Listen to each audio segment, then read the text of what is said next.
Mom, Dad, I'd like you to meet my boyfriend, Ethan, said Jordan, beaming with joy.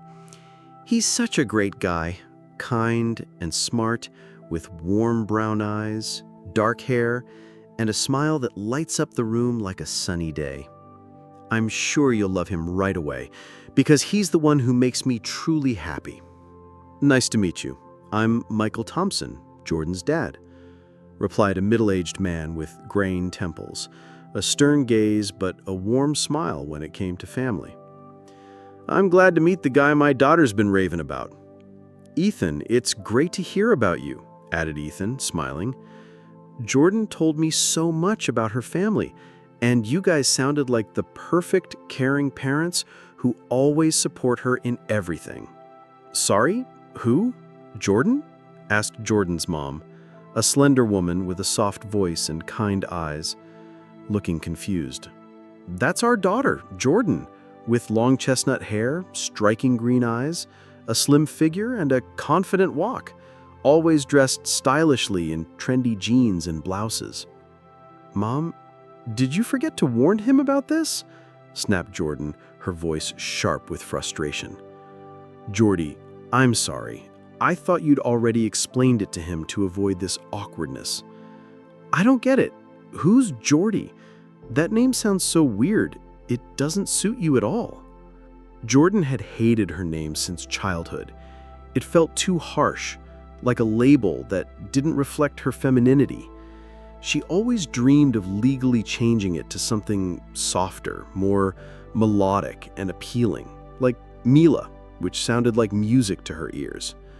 But when the time came to get her ID at the local DMV, with its sterile atmosphere of long lines and strict clerks, her father, Michael, firmly forbade any changes, insisting the name honored his late father, a war hero with medals and memories of tough times, a family legacy symbolizing respect and tradition. Jordan suffered deeply, feeling misunderstood and dismissed, as if her feelings didn't matter. So, for all new encounters, at parties or at college, she introduced herself as Mila, a name that felt perfect, sweet, modern, and attention-grabbing. After this disastrous attempt to introduce her boyfriend to her parents, where her real name surfaced like an awkward secret, Jordan felt a surge of resentment. Tears welled up, her heart pounded with anger, and she had a heated fight with her parents, accusing them of not respecting her feelings, imposing their will, and denying her the right to her own identity. In a fit of emotion, with a suitcase in hand and tears on her cheeks, she decided to visit Madame Clara, a mysterious, slender, middle-aged seer with sharp gray eyes and an enigmatic aura, who lived in a quaint cottage on the outskirts of Portland, surrounded by a garden of roses, hoping to find understanding, support, and perhaps some mystical way, through folk omens or herbs, to convince her parents to accept her choice and let her live her own way. Why are you sitting so quietly staring out at the garden? Asked Madame Clara, adjusting her scarf. Tell me what's wrong, don't bottle it up. I can see in your eyes that something serious happened. I had a huge fight with my parents. They just don't get me, always telling me what to do like I'm still a little girl, not a grown college student. You have wonderful parents, dear, said Madame Clara gently. Your mom's a kind woman with warm hands, always baking pies, and your dad's a reliable protector. Their love is a true shield against the world's troubles and bad people. Don't break that shield over something trivial, because life can be harsh. I'm so tired of this overbearing protection. It feels like a cage. They always think they know what's best for me, and they forced this awful name on me that I've hated since I was a kid, when classmates teased me relentlessly. Jordan is a beautiful name. It suits you perfectly, assured Madame Clara.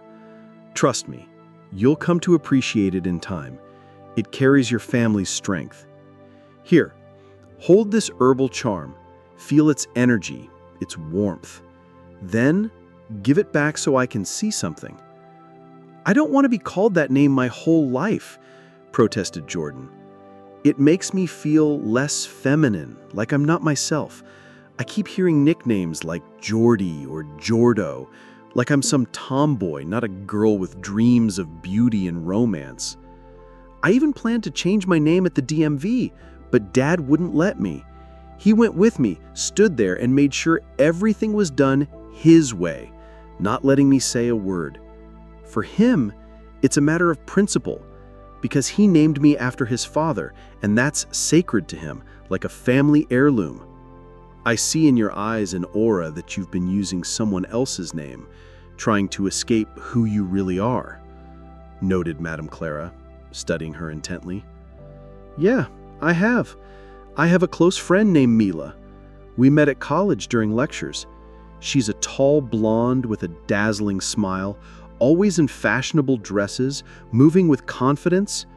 Now, when I meet new people at parties or cafes, I say my name's Mila because it sounds so sweet and appealing, like it's truly mine. Using someone else's name is a big mistake, a bad omen that can bring misfortune, warned Madame Clara. You risk taking on their fate, with all its problems and joys, and losing your own forever. Maybe that's a good thing, because my own fate feels so dull, mused Jordan. Mila is so special. You should see her. Guys go crazy over her. She's always cheerful, polished, beautiful, with money in her pocket, living life to the fullest, driving fancy cars and going to exclusive parties. That's just the surface, a shiny facade for others. What's underneath is another story. There could be pain and loneliness. As the saying goes, don't judge someone's life until you've walked a mile in their shoes. I actually wanted to ask about something else, confessed Jordan. How do I get my parents to stop this pressure, this constant control, and finally understand me as an adult with my own desires? I sense you're planning something risky, maybe running away or rebelling, said Madame Clara, shaking her head. But my honest advice is don't do it, dear. It could lead to a big mistake. Instead, make peace with your father. He only wants what's best for you, protecting you from the world. As long as you're with them, everything in your life will go smoothly and safely. Got it, Madame Clara.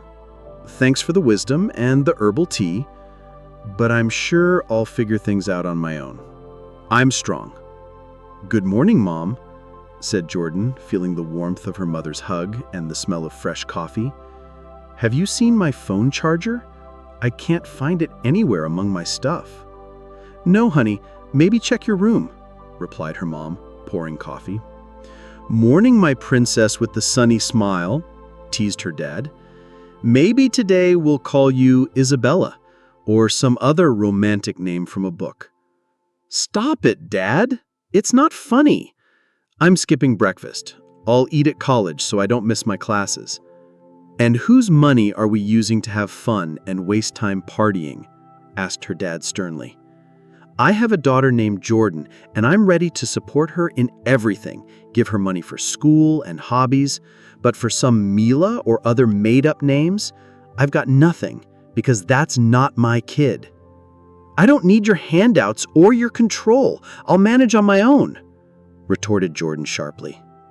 Sweetie, calm down. Your dad's just joking. Don't take it to heart, soothed her mom. Dad's not joking. He's dead serious with anger in his voice. Today, it's my name he doesn't like. Tomorrow, it'll be my last name, and the day after that, I'll want to trade parents for someone more modern. On her way to college, Jordan ran into her friend Mila and couldn't help but vent about the whole situation. Walking along a Seattle sidewalk covered in fallen leaves, she was deeply hurt by the fight with her parents, which left a bitter taste, and by having to break things off with Ethan after everything went wrong during that introduction to her family. She deliberately avoided him after that disastrous day, as the memory of the embarrassment cut like a knife. My dad always wanted a son to name after his grandfather, a hero from old family photos to carry on the tradition and honor his memory, sighed Jordan, confiding in her friend Mila as they walked along a Seattle sidewalk strewn with fallen leaves. But he got a daughter, and here I am, Jordan, stuck with this name that feels like a curse. It drives me crazy. Sometimes I want to scream at my reflection in the mirror. I don't see the problem at all, replied Mila, adjusting her trendy purse on her shoulder. Just call yourself whatever you want and don't care what others think. Live your own life. As they talked, Ethan approached, a tall guy with warm brown eyes and a faint smile, looking both nervous and irritated. Hey, Mila, or should I just say Jordan to avoid any confusion, said Ethan, addressing Jordan with a hint of sarcasm. You want to make fun of me like I'm some kid? Snapped Jordan, feeling anger rise in her throat. You made me feel like a complete idiot at that meeting with my parents, and now you're acting like I'm the one at fault? While Jordan spoke, a stranger approached, a young man in a stylish coat with a confident gaze and a slight smile. Back off, leave her alone, barked Ethan, noticing the stranger getting too close to Jordan. And you, charming lady with the radiant smile, I haven't had the pleasure of meeting, said the stranger, addressing Jordan and ignoring Ethan. Let me guess your name. Mila, perhaps. It suits your beauty perfectly. Spot on. That's exactly my name. You nailed it, replied Jordan, blushing at the unexpected compliment. What's wrong with that name, Ethan? Jealous? No, quite the opposite. I love that name. It's so feminine and enchanting, assured the stranger, smiling wider. Just forget about him, Jordy. He's not worth your tears or attention, chimed in Mila, glancing at Ethan. Come on, we're late for class. That's exactly what I'll do. I'm done with this pressure, said Jordan, turning away from Ethan. I'm planning to completely change my life, move out, get a job at a cafe or store, and live exactly how I want, without anyone's rules or restrictions. Where are you going to live at first? You don't even have money for rent right now, asked Mila, raising an eyebrow in surprise. Mila, please, can I stay with you temporarily until I get a job and save up? Pleaded Jordan. You've got that spacious apartment downtown with big windows and modern decor. There's plenty of room for both of us. That's kinda sudden. I'm not ready for this. I need to think it over, replied Mila, hesitating and adjusting her stylish dress. Please, I'm begging you. It's really important to me. I want to prove to my dad I can be independent without his help or money, insisted Jordan, clenching her fists. Fine, have it your way, Mila finally agreed, sighing. But let's hurry. We're already late for our psychology lecture at college.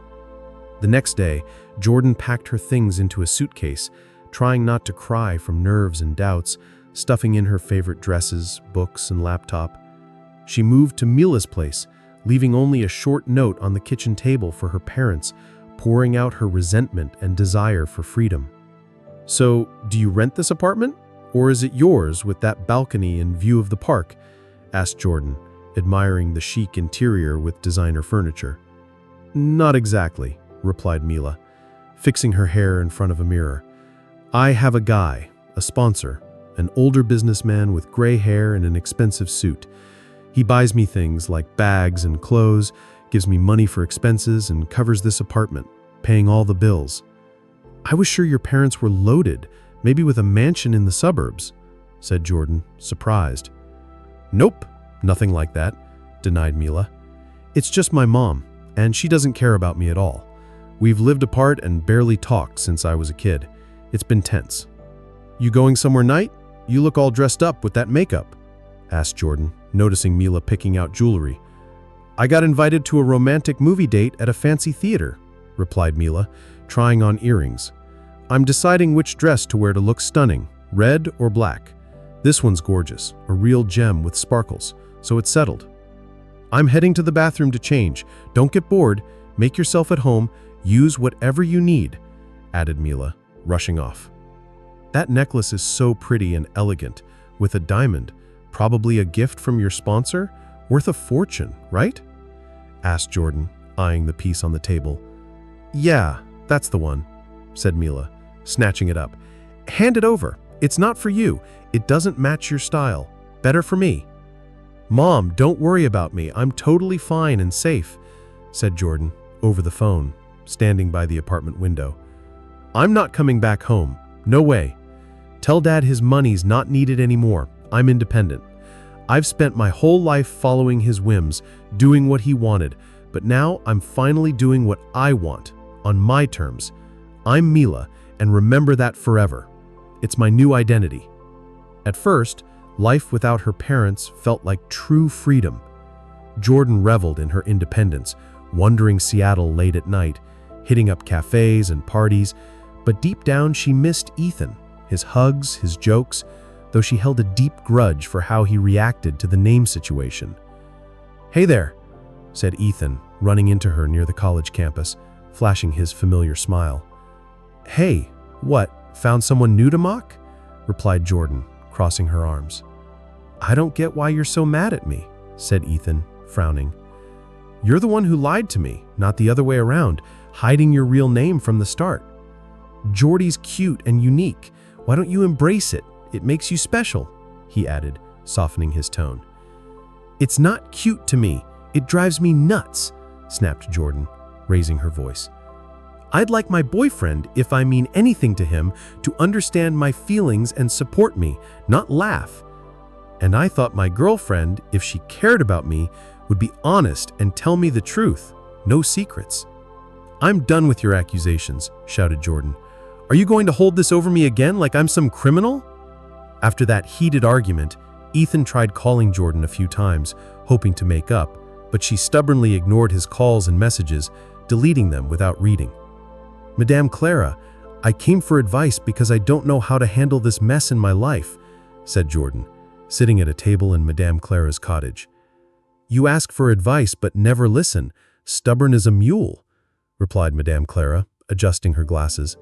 "I told you clearly, don't use someone else's name. It's dangerous for your fate. But you keep playing this game, risking everything." "I'm going to change all my documents soon. Make this name official at the DMV. No going back," insisted Jordan. "I actually wanted to ask about Ethan. I thought I could forget him, but I can't. My heart aches. But I can't be with him either. He keeps mocking me and doesn't accept me for who I am, with all my insecurities." "That's because he doesn't see the real you. You're trying to wear someone else's fate like ill-fitting clothes," explained Madame Clara, looking at her sharply. "Got a picture of him? Let me see." "Here," said Jordan, handing over her phone with a photo. "Oh, he's a good guy, lively and cheerful, with a spark in his eyes. And he really cares about you. I can see it in his aura. You two could be truly happy together if you don't ruin it with your stubbornness and rebellion." "So he's perfect, cheerful, gets to do whatever, and I'm always the one to blame, messing everything up?" huffed Jordan. "I needed advice, but you're saying the same thing as my dad, like you're all against me." "Here's my honest advice, dear. Go back to your parents, apologize sincerely for the fight, and reclaim your own fate. I see you're one step away from a big mistake that could ruin your life." Jordan was determined to prove to everyone, especially herself, that she could live independently without anyone's help or oversight. The only problem was she was desperately short on money for rent and food. She endlessly scrolled through job listings on her old laptop, thinking about getting a job as a salesgirl in a trendy boutique or a barista in a cozy Seattle cafe. "Hey, who are you, if you don't mind me asking, with that confident stare?" asked Jordan, spotting a stranger at the apartment door. "I'm Steven," replied the man, tall, with a neat beard and an expensive watch on his wrist. "Didn't your friend Mila tell you about me? How about inviting me in for a coffee so we can talk properly at the kitchen table?" "Sure, no problem. Sit down. I'll make some fresh coffee with milk," said Jordan, feeling a slight flutter of nerves. Jordan instantly realized Steven was the man Mila had mentioned, her sponsor and lover, exuding influence and confidence in every move.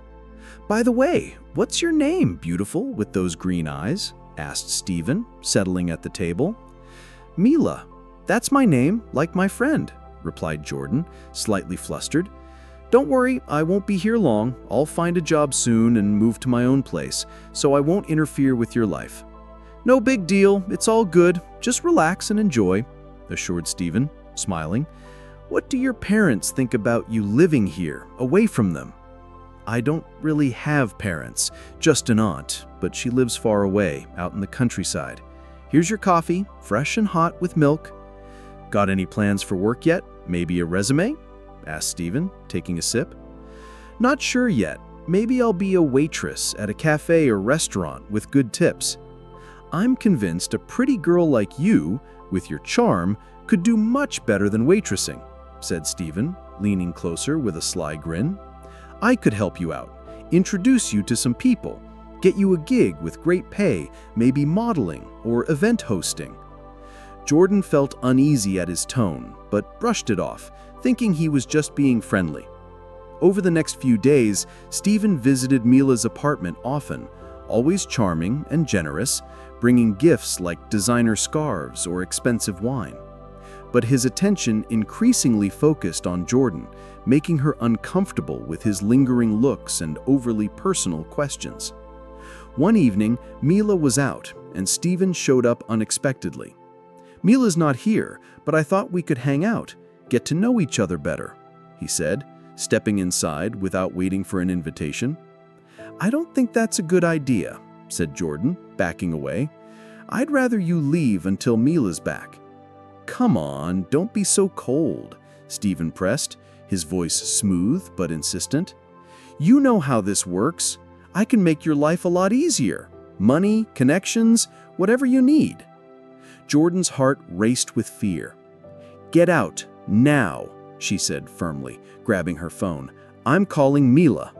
Stephen's face darkened, but before he could respond, the door opened, and Kate, Madame Clara's assistant, a petite woman with short black hair and a no-nonsense demeanor, walked in. Mila had mentioned Kate occasionally dropped by to check on things, as she lived nearby. Everything okay here? Asked Kate, eyeing Stephen suspiciously. No, he needs to leave, said Jordan, her voice shaking. You heard her, said Kate, stepping between them. Out, now. Stephen muttered something under his breath and left, slamming the door. Jordan collapsed onto the couch, trembling. Thank you, Kate, said Jordan. I don't know what would have happened if you hadn't shown up. Madame Clara had a bad feeling about you today. She sent me to check on you. She sees things, you know. You need to be careful with guys like that. Shaken, Jordan called Madame Clara that night. I messed up, she admitted, tears streaming down her face. I thought I could handle everything on my own, but I was wrong. Stephen, he scared me. I don't feel safe here. You're not alone, dear, said Madame Clara softly. Come back to my cottage tomorrow. We'll figure this out together. And call your parents. They're worried sick about you. The next day, Jordan returned to Madame Clara's cottage, where the seer sat at her table, surrounded by candles and herbs. I told you, child, using someone else's name could lead you down a dangerous path. Your lucky Kate was there. Now listen to me. Go home, make peace with your family, and be Jordan again. That's where your strength lies. Jordan nodded, her resolve crumbling. She called her mom, her voice breaking. Mom, I'm sorry. I want to come home. I've been so stupid. Oh, honey, we just want you safe, said her mom, crying. Your dad's been a wreck. Come home, we'll work it out. Jordan moved back home, and though it wasn't easy, she had an honest talk with her parents. I hate my name, but I get why it's important to you.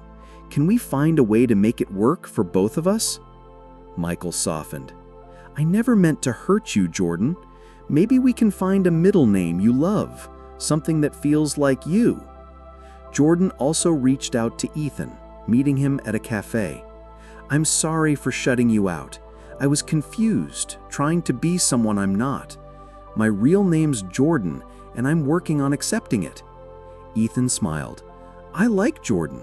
It's unique, like you. Can we start over? No secrets?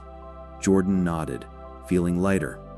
With Madame Clara's guidance, her family's support, and Ethan's forgiveness, she began to rebuild her life, learning to embrace her true self while letting go of the borrowed identity that nearly led her astray.